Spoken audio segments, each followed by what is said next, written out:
Where's your love for the music come from? Love for the music. Or anybody? Or anybody can answer. All right, I'll start with that. Really, the love for the music for me comes from like kind of just being like actually not kind of just really being alive. Like there's so many like things you could take inspiration from, and there's so many things that like you could really like take a step back from and be like, damn, that's really like beautiful. Even not even trying to look at it like from an inspiration standpoint. Like it's just something that's just a natural thing, you know. So, and it's like a never ending thing of like inspiration too, like, cause you don't know what could happen the next day, whether it be good or bad. There's always things that you could take from it to put into your art, to put into your like just your craft in any sense. Like to me, it's really just life, like the never ending possibility and what you could really gain from every outcome and every situation you've been in. Nah, fast. I feel like that's how you know it's like your passion for it when it don't even. You just look at it as like, yeah, it's just life. Yeah, yo, like, cause people gotta understand, like, we're artists, but we're also people too. Like, we go through things. There's sometimes, like, I'll tell you, like I got an album that just came out. You know, I'll plug that. You know, my name is I'm Ibn playing it Ali. right now. I just dropped the album called I Was Always There. You know, like it was a process. I was really going through life stuff that I'm still kind of recovering from mentally and physically. It was always a moment where it was like, bro, I just have to walk away from this because I just can't do this right now as a person. And you're a person first before you're an artist, because that's what really drives the paint, the brush, the pen, whatever it is that you use to create your art. Mm. It's you as a person. It starts there. Yeah. So, So why did you? What was like the motivation of like coming up with the project? Like why did you, why did you want to put out a project? it's because like it's something that I've always done. Like like since like 2020, I've always had this thing of like I've wanted to like I want to drop albums. I want to see if I could do it. And at first, I'll tell you, it was really difficult, especially because like I had to learn how to do everything myself. And then like people think like, yeah, I'm gonna drop an album or even drop an EP or sometimes even a single, but there's a lot that goes into it, energy wise, creative wise, and there's a lot of time you got to spend to make all the to make the puzzle really come together. So for me, it was really just learning how to really take all this stuff, because I am doing most of it by myself. Like besides like production on the beats and stuff, like mixing, like really coming up with the art work behind it, like all the cover arts I made myself and stuff like that. It takes a lot of energy. It takes a lot of time of just like, is this even relating to what it is that I'm trying to see in my mind, or like that I see in my mind? Mm-hmm. So it's a lot of being decisive, really. What are some of the what are some of the things that you like talking about on the project? Because you said that you had to go through like life in order to make the project and shit. So it sounds like albums are like personal. Yeah, with really you. personal. Word. So it's I went through a lot of grief, like loss, circling over situations. I say it on the album, like I kind of circle like a vulture, really over situations that like have happened already, like searching for closure and stuff like that. Really looking for peace in things that just don't exist anymore. You know, their people have probably moved on. They probably don't think about it. So it really brings me to a place of like, damn, like I'm really still here doing all of this, even though all this time has passed. These people have probably moved on themselves. They probably have had other experiences, either on this level or somewhere close to it. Like, what am I doing really? And another one of the themes, like I said, grief is just like, you don't know what to do with all those emotions. You don't know what to do with those feelings. Like every day you'll probably feel like, to me personally, like I've always felt like I'm okay, but then like there'll become a time where I'll slow down and I'll have nothing to do on my plate, and then it's like, bro, I'm not okay. Like it just feels like I'm not. Like, so it was really just like a lot of the songs, even from the way that kind of like the beat switches happen on some of the songs, like I'll say on The Storm, like the way that the beat switches happen, it's like night and day really. And you could feel it. And that's one of the things that I really pride myself in, is that I put the emotions that I felt on the project, and you can feel it. You know, the people that have listened to it, especially because I had an album release party for it, and there were a decent amount of people in that room, and they all reacted to the different like bells and whistles I put on the project. I'm not gonna say too much, but it was really like, damn, like this is like really the fruit of my labor. Like I really get to experience that. So really gratifying experience. Right. That's dope. Nah, that's fire as fuck. Yeah. So what? How do you want to proceed moving forward now that you dropped the project? Honestly, I just want to keep getting better because there was a time where I thought like, yeah, I'll take a break, and honestly, I am doing that because breaks just are important. Like they're an important part of the process for creatives or anything you do in life. So yeah, I'm gonna take a break, but I'm also gonna be just like sharpening my knives a little bit, like really just sharpening my skills in terms of mixing, whether it be, like trying to get the track right, faster, new techniques. Same thing with writing, because like there's always things to fix, there's always things to work on, and just like taking the time to really like observe new art, because that's what I like to do. Because like I feel like for artists, there's really no off season. It's not like sports where it's like it's a seasonal thing. Like I feel like once you kind of get to the point where you reach the peak of like the album cycle or project cycle, just take time off, observe new art, just enjoy yourself, really be a person again before you have to be in that mode. Because it, like I'll tell you, like I'm a different person when I'm in album mode. Like it's just I don't want to talk. I gotta go to the studio. I gotta mix. I can't talk. Like, So that's really what I'm prioritizing. Just rest. Nah, word. Yeah. I think you definitely have earned that now that you dropped like a whole project of just like songs, like earn like the ability to not have to like make no music, because now you can kind of coast on this shit. But I feel like while you aren't making music, like you have a lot of great songs here that you could market really well as Oh well. yeah, Like, I have plans for those too. word. Like, So what's like the plans for like the so marketing? like I had got like I was gifted a webcam like for Christmas or whatever. So I'm like, all right, that's something I could use. So I beefed up on a little bit of my equipment, got myself some new things, got gifted some things. So now it's at the point where it's like I want to kind of like shift over to kind of like on the YouTube end, like really start kind of like even like doing like shorts on TikTok where it's like this is like my favorite lyrics from the project. That's something that I've like written down. I already have drafts of it. So like that's something that's in works right now as we speak. So just really taking the time to really put my art on the pedestal the way I would want someone who promotes it does. Strictly because I believe that like I'm old fashioned. I feel like if it's tough, I'll promote it. Like if it's hard, if your music is tough, I'll promote your art. You know what I mean? Like Yeah. I have no problem doing that.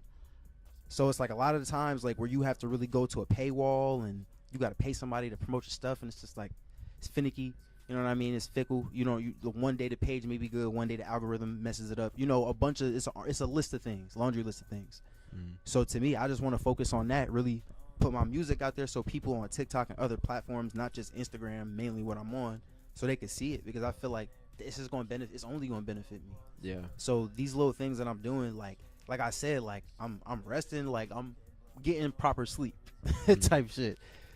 But I'm still planning. I'm still promoting the album. I'm still making music videos like on the side, like little things that I'm gonna upload to Instagram and other media sites. Like it's really just like it's a break, but it's not a break type shit. That's Right. that's the way I could describe it. Right. I think it's a break from just like making the music for real. Yeah, because like it's a never ending thing. Like I think Tyler the Creator put it best. Like you gotta promote your album like every day, like it's the first day. Yeah. Like every day, you gotta put that shit out there. Like you just dropped that shit. Like the energy, like of you just hitting send to upload it like off DistroKid or whatever you use to upload it. You gotta make it feel like that every day. So that's what I'm going with. Right. What you use? I use DistroKid. So do I. Unfortunately, they kind of. I ain't gonna say too much because I don't want them to be like some exec kind of peeking here like what this nigga talking shit. What delete all his music. I don't even know what that is. Hey man, whatever better than DistroKid, I'll switch over. But until then, All like I'm gonna say is you can register for copyright on that platform, but I ain't gonna try to glaze it too much. Nah, I feel you. Yeah, I've only had experience with fucking DistroKid before, but I heard other shit is probably like I don't know. I feel like it's all like either way, you're not getting the right the right equity out of that shit. If you want to get the quality experience with the distributor, you gotta have to to get a connect and get distribution through Empire. It's still independent, but it's given like more resources than half of the distributors offer in the first place. It's kind of like a I ain't never heard of that. What? Or you could just have a website and put your album on your website. Yeah. $10, That's true. and get 100% of the money. There's a million different ways That's what you can Earl really did. do That's it. what Earl Sweatshirt did. Like, he dropped the album on his website and then dropped it like 2 months later on all platforms. So like his core fan base is directly paying for that. Word. I think there is a resource that you can use to directly sell your music. I feel like- a couple, but Hold on. I forgot the name. I feel like if it's worth it, people will flock to it. Like Word.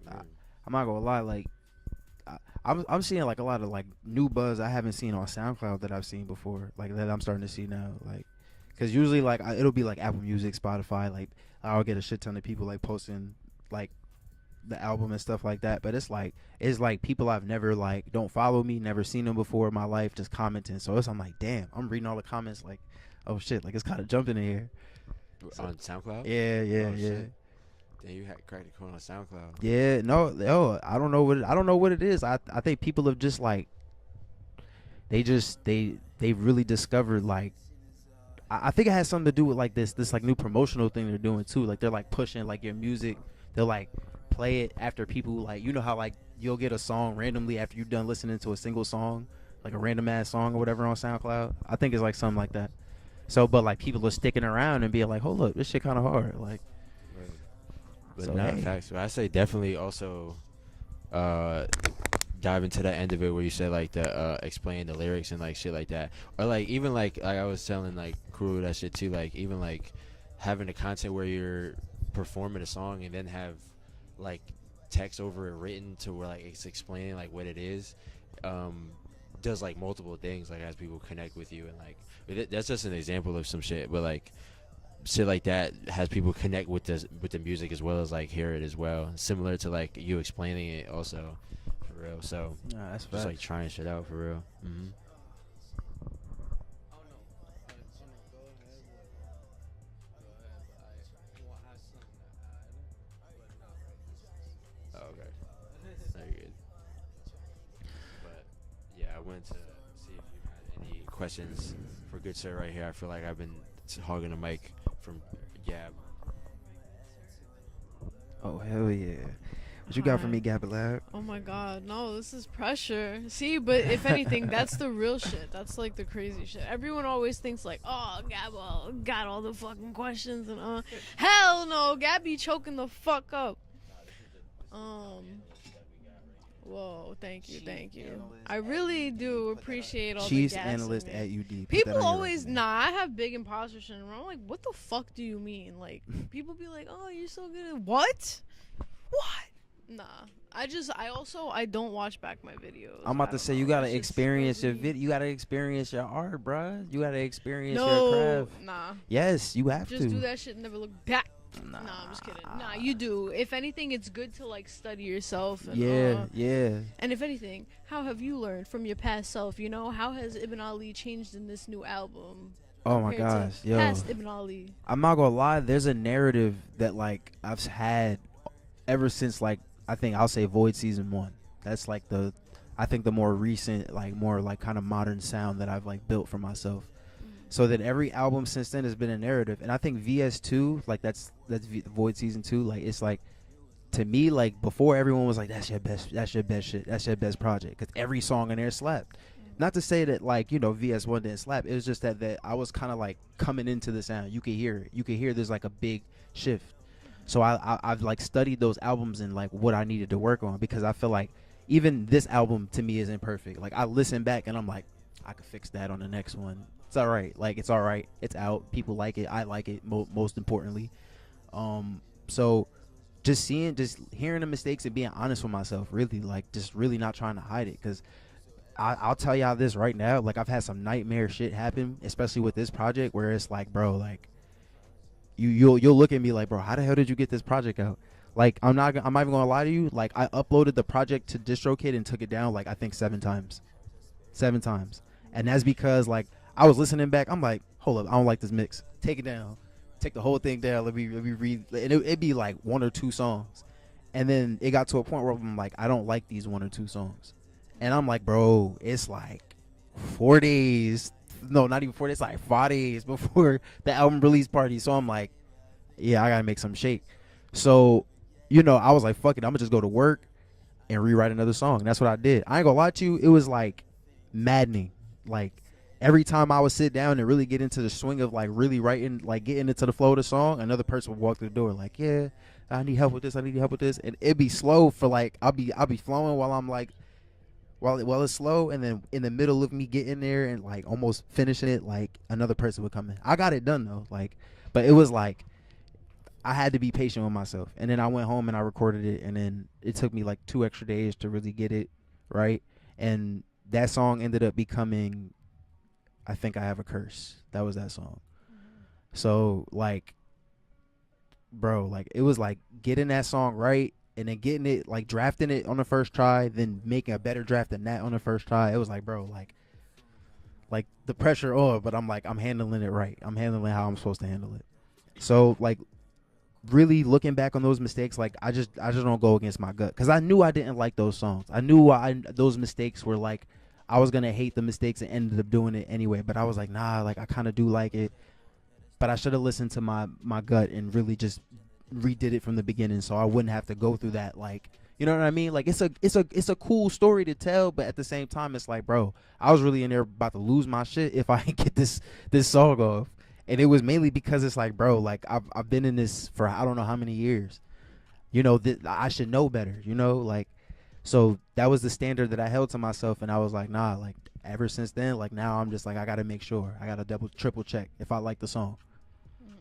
So still getting better. I can't 1000% say that, like, honestly, yeah, I can say that I'm better than I was definitely 2 weeks ago, yesterday. Like I've definitely learned some more shit, so I'm always getting better, man. Through the stuff that like you've learned through this chapter specifically, what's like a message that you think will reach everyone across the boards? Because obviously like all artists are different, every process is different, but what's something that you took from this one, you know, that for the people that are being patient with themselves right now, that are, you know, like struggling, like, nah, these songs aren't good enough, upload that shit, you know, take it down like you said, fucking, what's something that you could give to people that, you know, you got this time around? Just honestly, just be open to it, because I'm not gonna lie, as maddening as it was to really wake up to be, no, I would not even wake up. I was high as hell at my pop's house, just leaning up against the wall, listening back to the shit while they was talking. It was like everything was in slow motion. I'm like, I don't like this shit. And then my heart dropped. I was like, oh shit, I don't like this shit. Oh fuck. So then I was like, the clock is on. Like, so then like I had to take a deep breath, and like really that little deep breath, it gave me like miles worth of energy, because I went home that same night, scrapped the songs, and like I didn't scrap the whole song of like, because originally it was gonna be a song called Liar Liar, I Think I Have a Curse. Like scrapped half the song, remade the others half, and then it was like, all right. So like to me, like I said before, just like really trust your gut, and also like don't go against like what you really think, but also like be like very, very kind to yourself even when you make mistakes. Because if I wasn't kind to myself, if I wasn't like, yeah bro, we made a mistake, all right cool, I made a mistake, cool, if I was really just on my ass like, damn, how can I do this, like bro, I'm supposed to be this, I'm supposed to be that, as ego too. Like you kind of just, you expect too much out of yourself. You only one I'm only one person. I had to tell myself that, like, I'm only one person. It's really only me doing this. I got to give myself that grace. If I don't give myself that grace, nobody's going to do that. You know, it's like you really are the energy that you give yourself. Like, so I was like, all right. And that's a gem too, like for y'all, like just really, really like the energy you want to see to yourself, always give it to yourself, because who, if not you, who else? So that's what I had to do in that moment. Really just be like, all right, I made a mistake. It's cool. What how can I mediate this? What can I do? All right. Half the song is still good. I like half the other song. All right, so let's slash it down the middle. Make another song. What the beat is like a minute long. I could write a minute long verse. You know, I can make something out of that. All right, cool. And then from there on, you move forward and you go on about your business. So that's what I had to do. And if I did, I'm telling you, if I didn't process it like that, if I just stuck to the emotion like part of it, and I didn't silence that part of myself, I can tell you right now, we wouldn't be having this conversation. The album would not be out. The album release party wouldn't have happened. A lot of stuff would have been different. True shit. And you mentioned ego before. Like, would you say? I mean, I would say for this album and just you in general, do you think it's more important as an artist or your own process? What do you think you lean more towards ego or like being humble? And what do you think like You have is to be- important for artists? I'm Is there, sorry. like a fine I mean, balance. it's a mixture of both. Mhm. It's a mixture of both. You can't lean into like being too much of a humble guy, because then people will be like, oh, I can step on you. There's people out there that are really like that, whether they know it or not. Mhm. So it's like you got to really be on some like, all right, cool, like. And a lot of the times people think that of me, like I'm not somebody that is going to say something or be confrontational just because I'm a quiet person. Like I'm a nice person. I got a lot to say, obviously, but like I don't really talk unless I have to, unless I really feel like I need to speak. So like, yeah, like you have to lean into your ego a lot of the times, especially when you talk your shit, especially when you're a rap artist. Like I feel like you got to lean into that, because people like that, whether they realize it or not. They like to hear like bravado spoken to them, like in a way that they've never heard before. Like, why do you think all these flashy ass rappers still get played nowadays? It's simple as that. If they talking that shit, they talking that shit. You can't tell them no different, especially if the song hard. You know, call a spade a spade. So from that point, like, oh, I lost my train of thought. Yeah, call a spade a spade. It just like, yeah, I lost my train of thought. I'm sorry. That's real as fuck. That's another thing that is real as fuck. Sometimes you lose your fucking train of You thought. lose your train of thought. But